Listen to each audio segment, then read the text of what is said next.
I'm Rachel Zaleski, your host, and this is Jason Zaleski, our sports expert. Thank you. And this is the Zaleski Sports Show. And today we are, and most days and every day, we go ahead and we talk about educational, interesting, and easy to digest sports information for all levels of sports fans. We'll bring you local, regional, and national sports information using hands-on demonstrations, statistics, and visual aids. So stay tuned and enjoy the show.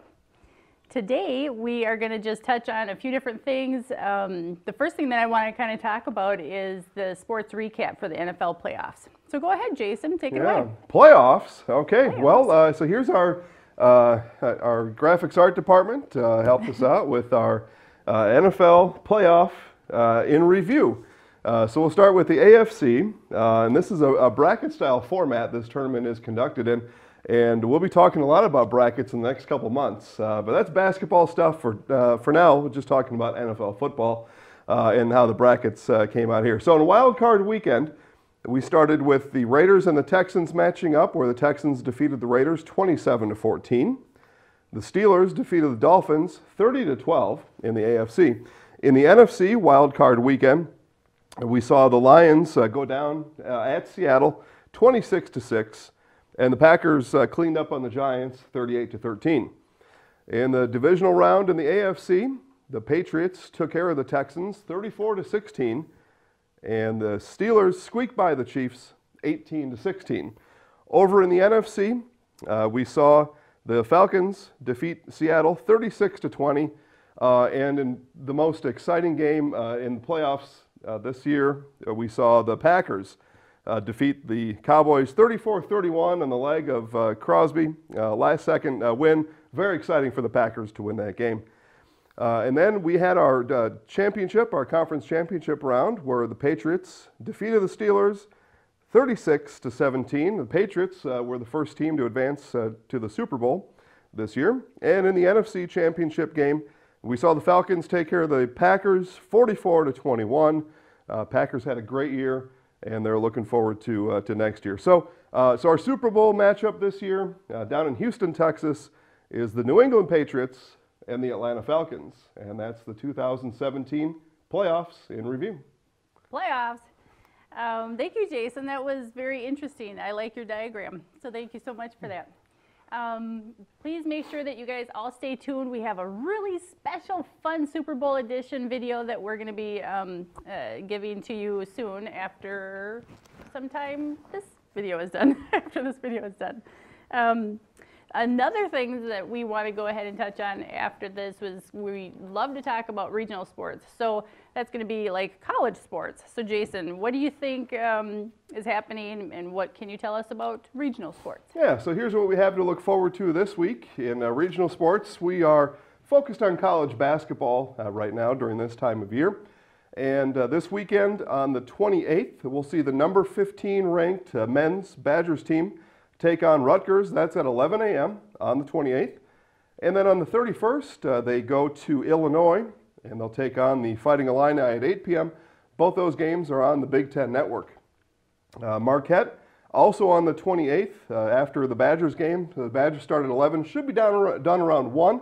And then you can tune in over to Marquette. They take on Providence at 1 p.m. So you'll be able to watch 4 solid hours of men's college basketball on the 28th, and that's always nice to settle into the couch and watch college basketball. Especially this time of year, we kind of get into that mode of college basketball.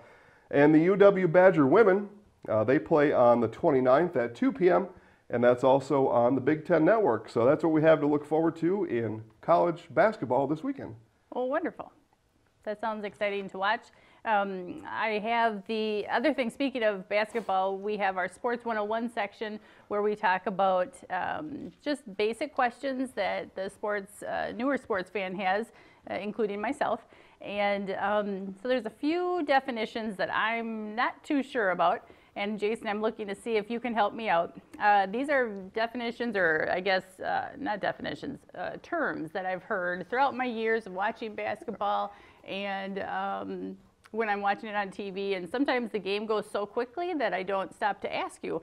But now is my chance. So Let's go ahead and start with the first question, or the first term that I'm not too sure about. All right. So that's, what is a bank shot?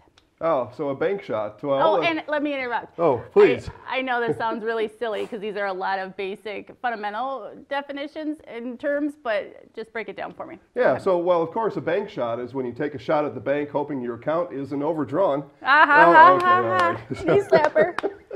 So a bank shot, well, so in basketball, the basketball hoop or the goal is supported by a backboard, a solid mass behind that rim.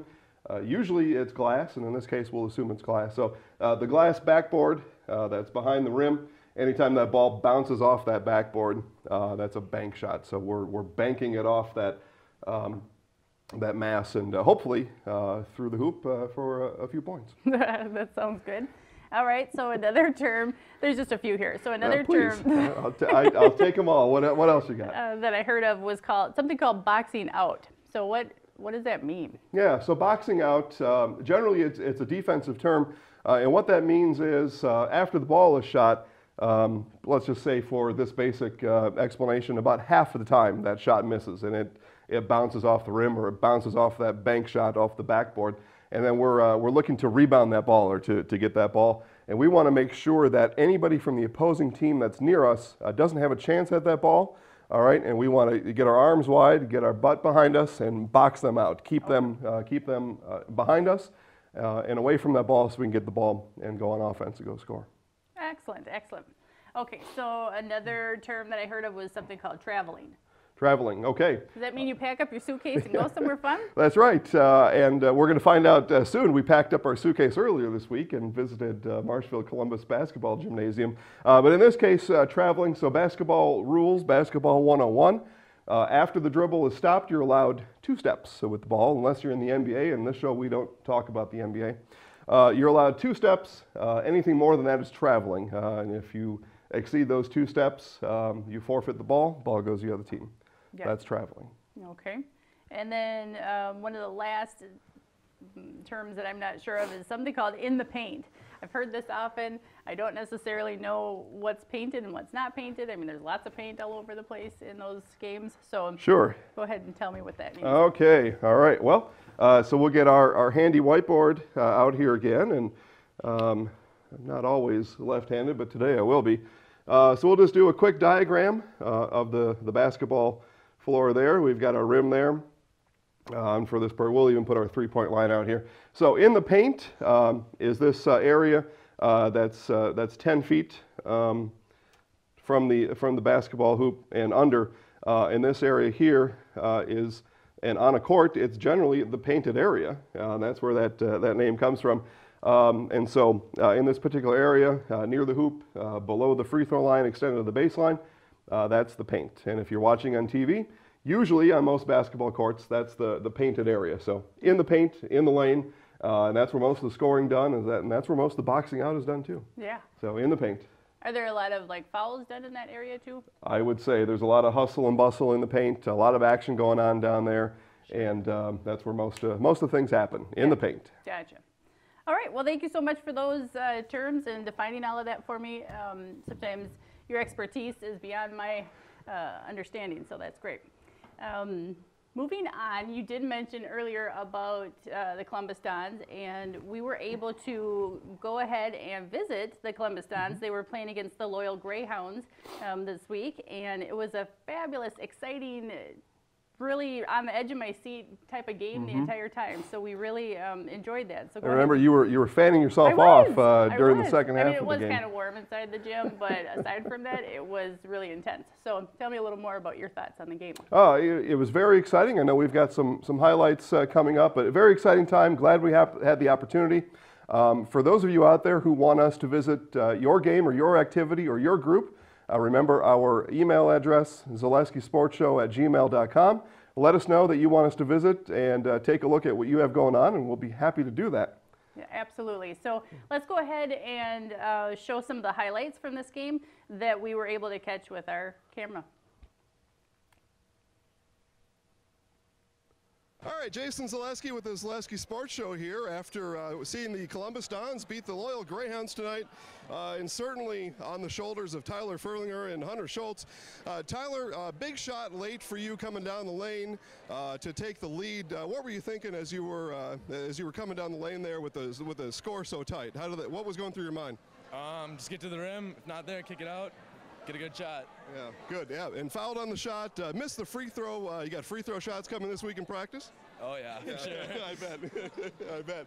All right, guys. Kind of a slow first half. Some slow shooting in the first half. Buckets just weren't going down. And Hunter, from where I was sitting, you really picked up the pace in the second half. What was the big difference for you in the second half? Well, I did some push-ups at halftime. I mean, it was honestly just adrenaline, and everything was long. Did some push-ups and got a few to go early in the second half. So I think it was just adrenaline and everything was just long for us. So. Excellent. All right, well, these two guys helped to close out the game for the Dons. They remain perfect on the year. Big game tomorrow against Spencer. I know the guys will be ready. We just got done watching the Columbus Dons take on the Loyal Greyhounds. Dons came out in the end. First, here with Coach Konechny with the Columbus Dons boys basketball team. Coach got out to a slow start in the first half, from my viewpoint anyway. Loyal jumped out to an 18-9 advantage, really backed on the shoulders. Number 24, Cameron Brusso, he was a horse. Did you have a plan for him coming into the game? Not a very good one. They threw it to him at a high post, and he's really strong, and he really did a great job of attacking the rim. I thought we did a poor job of denying him, and with our backside help. But some of that's our backside help was guarding Bogdanovich or Geiger, so we had kind of trained him not to leave the shooter. And Loyal did a really good job of placing the shooter backside. So we kind of adjusted that a little bit at halftime by going more zone. And then I thought we did a little bit better job stepping in and really making him face 2 or 3 guys when he caught. But he's a great player, and you can only do so much against him. It's going to be a very, very tough situation again next time we play them, because I'm sure they'll adjust to get him touches. Yeah, I'm sure you'll agree with me. Loyal's a very good basketball team. They certainly center their game around Brusso, and we saw that tonight. In the second half, looked like the team came out with a little bit more pep, a little bit more energy. About halfway through, you guys took the lead, and I really thought, again, from where I was sitting, that Hunter Schultz really kind of took that game over, or just took it on his shoulders there for a little bit. Is that what you saw? I thought he was tremendous. I think there was a point in the early second half where Hunter decided, I'm going to attack the rim. And when he attacked the rim versus settling for the outside shot, which he normally makes, so I don't have a huge problem with the shots he was taking, but he and Tyler both decided, we need to get to the rim and get some easy ones, and they got a few layups in transition off of our press. I thought both teams were a little bit tired, and we were fortunate to get a couple turnovers where the ball got thrown away, but Hunter did a great job kind of taking the game over, and Tyler did a great job attacking the rim, and we only had 3 guys score tonight. Hunter, Tyler, and Nick only had all 70 points, which is not good. Our balance was pretty poor, but a lot of that is because those guys took the most shots, and we need to be a little bit better job being balanced. But with Hunter, Tyler, and Nick, if 3 guys get you 70, it's still pretty decent. Yeah, absolutely. Last question here, Coach. As we come into the game now, 13 games into the season, I believe. Many games in this front half of the season, you've won by some pretty comfortable margins. Was there anything in those games that you were able to bring to a close game like this, or was this something totally new and something new to learn from going forward in the season? I think, you look at our tough games prior to this, at Marathon, at Assumption, the game at Auburndale, we were in a dogfight.